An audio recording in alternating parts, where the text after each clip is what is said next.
Hello friends. 64वीं का जब आप मेंस का फॉर्म भर रहे हैं तो उसका जो एप्लीकेशन फॉर्म पहला स्टेज था जो ऑनलाइन पेमेंट का था। सेकंड स्टेज है जो कि एप्लीकेशन फॉर्म फिलअप करने का है। तो जैसे ही आप उसको लॉगिन करेंगे, लॉगिन करने के बाद में आपका एप्लीकेशन फॉर्म दिखने लगेगा। वहाँ पे रेड आपको दिख रहा है एप्लीकेशन फॉर्म। ये एप्लीकेशन फॉर्म पे आप क्लिक करेंगे तब आपको एक अलग पेज खुलेगा। वही एप्लीकेशन फॉर्म आपको मेंस के लिए फिल करना है। उसमें से सारा जो इन्फॉर्मेशन है प्रीलिम्स में जो आपने भरा है वो सारा इन्फॉर्मेशन रहेगा। कुछ कुछ इन्फॉर्मेशन है जो कि आपको मेंस में अलग से डालना है। जैसे कि अगर आप मेंस पेज पे जाएंगे, उस एप्लीकेशन फॉर्म पे जाएंगे, तो फर्स्ट पेज में रहेगा कि आपका सारा इन्फॉर्मेशन जो है ऑलरेडी फिल रहेगा।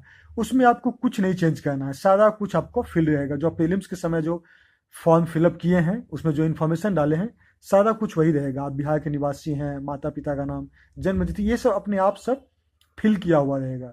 तो फर्स्ट पेज में आपको कुछ नहीं करना है। आपका ऑप्शनल पेपर भी जो आप प्रीलिम्स के समय जो ऑप्शनल पेपर चुने हैं वही ऑप्शनल पेपर रहेगा। फिर जो जिस सब्जेक्ट में आप आंसर लिखना है वो सारा चीज़ जो है आपने जो पहले भरा है वही सारा चीज़ इसमें रहेगा।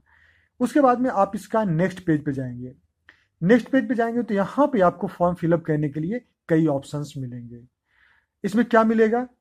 पहला तो मिलेगा कि आपका जो उम्मीदवार जिन जिन स्थानों पे विगत 3 वर्षों में 6 माह से अधिक निवास किया है तो उसका विवरण देना है। ठीक है, तो यहाँ से आपका 12 नंबर कॉलम से आपका फॉर्म फिलअप शुरू रहता है।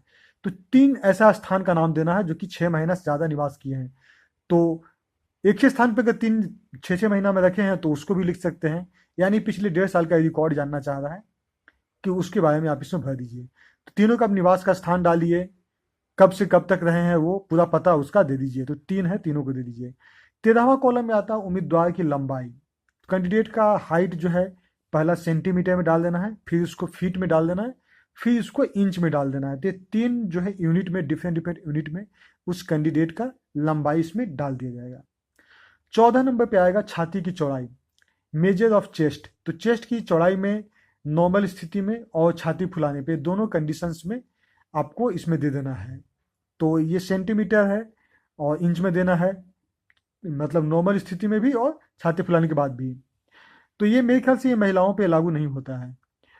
15वां जो है, दो विनिर्धारक का पता सहित पूर्ण विवरण जो उम्मीदवार को 6 माह से अधिक से जानते हैं। मतलब दो ऐसे लोगों का नाम देना है जो कि उस कैंडिडेट को, जो फॉर्म भर रहा है उस कैंडिडेट को 6 महीना से ज़्यादा से जानता है, लेकिन उसके परिवार का नहीं हो, पर उससे संबंधित नहीं हो, उससे परिवार का मेंबर नहीं हो। तो वैसे आप फ्रेंड का नाम दे सकते हैं। तो दो लोगों को नाम यहाँ पे देना है। ठीक है, 16वां पोजीशन में है, यहाँ पे एड्रेस बताना है 2 पर्सन्स का, दोनों का नाम देते हुए एड्रेस देना है। 16 में देखेंगे तो आपका पहचान चिन्ह जो है आपने प्रीलिम्स के समय जो भरा है वही पहचान ले लेगा। 17 में है यदि कोई सूचना देना चाहते हैं तो ये सब आपका पहले का सारा कुछ ले लेगा। सिग्नेचर एसबी कलेक्ट जो है वो भी अपने आप ले लेगा, उसमें कुछ नहीं करना है आपको। फिर लास्ट में इनक्लोजर पे आपको ध्यान देना है। इनक्लोजर अनुलग्नक में क्या क्या चीज को आप डालेंगे। पहला है matric certificate. Matric certificate original या फिर डेट ऑफ बर्थ के लिए आप मार्कशीट, दोनों में से कोई भी दे सकते हैं या फिर दोनों दे सकते हैं। तो मैट्रिक सर्टिफिकेट आप इसको दे दीजिए। उसमें रेफरेंस नंबर जो है यानी सर्टिफिकेट नंबर या रेफरेंस नंबर और कब ये इशू हुआ है उस डेट को भी लिखना इसमें जरूरी है।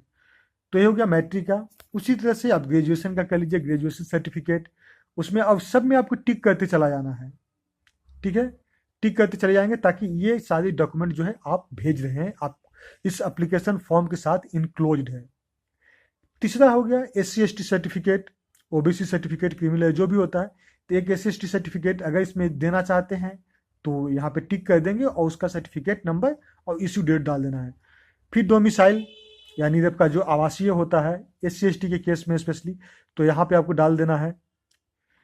Non creamy layer BC and DBC के लिए तो वहाँ पे आपको टिक कर देना है। मतलब जो जो आप अनुलग्नक में डाल रहे हैं वहाँ पे आप इसको टिक करते चले जाएंगे और उधर पे सर्टिफिकेट नंबर और इशू डेट आप देखते चले जाएंगे। सर्टिफिकेट ऑफ डिसेबिलिटी वहाँ पे दे देंगे। अगर फ्रीडम फाइटर हैं, फ्रीडम फाइटर के रिलेटिव हैं, ग्रैंड सन या डाउटर, तो वहाँ पे आप उसको भर सकते हैं।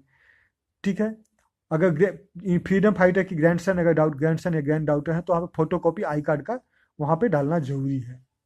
फिर फोटो आईडी प्रूफ के रूप में आप आधार का इसमें डाल सकते हैं, अटैच कर सकते हैं। फोटो आईडी प्रूफ के रूप में, तो आधार कार्ड आप डाल दीजिए। फिर ये एज रिलैक्सेशन सर्टिफिकेट, तो एज रिलैक्सेशन वो जो एज रिलैक्सेशन ले रहे हैं, जैसे SC ST OBC ये सब तो ऑलरेडी सर्टिफिकेट दे ही रहे, तो इसमें एज रिलैक्सेशन की बात नहीं, लेकिन एज रिलैक्सेशन अगर कोई गवर्नमेंट जॉब कर रहे हैं, चाहे कुछ और भी अगर सर्टिफिकेट एज कम करवाने के लिए कोई सर्टिफिकेट है तो उसको आप टिक कीजिए।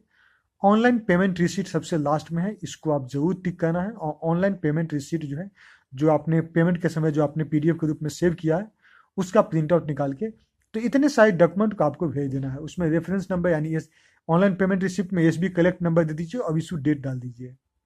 ये सारी करने के बाद में आपको प्रीव्यू करना होगा। प्रीव्यू करके एक बार पूरा फॉर्म को चेक कर लीजिए शुरू से अंत तक, कि आपने जो फॉर्म भरा है उसमें क्या कोई गलत है, एक बार उसको चेक कर लीजिए प्रीव्यू को।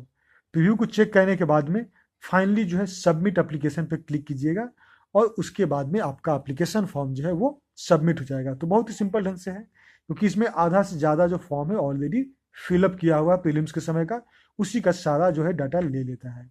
यहाँ पे आपको सिर्फ नया डालना है, जो निवास स्थान प्लेस जो 6 महीना पे कहाँ कहाँ रहे उसका एड्रेस, लंबाई चौड़ाई यानी ऊंचाई, इसका जो कैंडिडेट का हाइट, और उसका मेजर ऑफ चेस्ट ये डाल देना है। और फिर 2 लोगों को डालना है जिनको आप जानते हैं लेकिन वो आपके परिवार के सदस्य नहीं हो।